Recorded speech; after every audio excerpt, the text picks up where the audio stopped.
સર્વે મંગળ ત્યાં આવી મળે, પ્રભુ જો પ્રસન્ન હોય.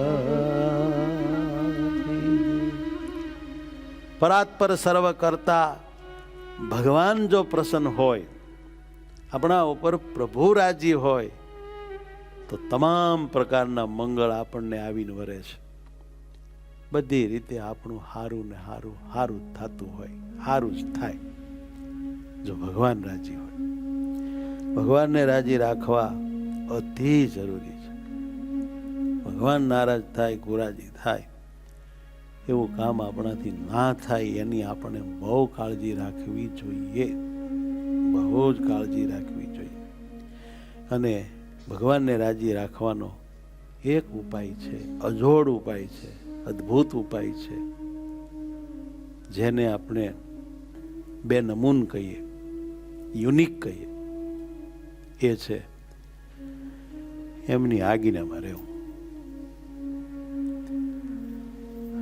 શિક્ષાપત્રી મહારાજ લખીને ગયા છે, એની નાની મોટી જે આજ્ઞાઓ છે, અમને સાધુને જે આજ્ઞાઓ કરી છે ધર્મામૃત, નિષ્કામ શુદ્ધિ આદિમાં, એ કલમોને જોઈ જોઈ એ પ્રમાણે જો આપણે રહીએ તો પ્રભુ પ્રસન્ન હોય અને ભગવાન રાજી રહે તો શું ન મળે, સર્વે મંગળ આવી મળે. ભક્તિ નંદન ભવજળ તારણ, સંતની કૃપાથી સોય. હવે પરમેશ્વરની આજ્ઞામાં રહેવું છે, એના ગમતામાં રહેવું છે, તો એક વાત સમજી રાખવી જોઈએ, સત્સંગમાં રહેવું જોઈએ.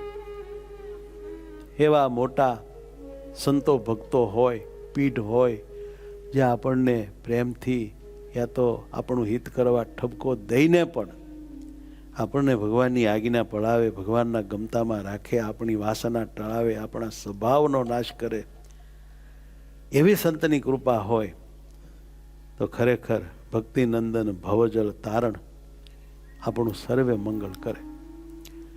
માટે વાત એટલી આવી, ભગવાન રાજી રાખવા, એના માટે આજ્ઞા પાડવી અને એના માટે આ સત્સંગ સેવવો, તો ભવતારણ ભક્તિનંદન રાજી થાય અને આપણું સર્વ રીતે મંગળ થાય.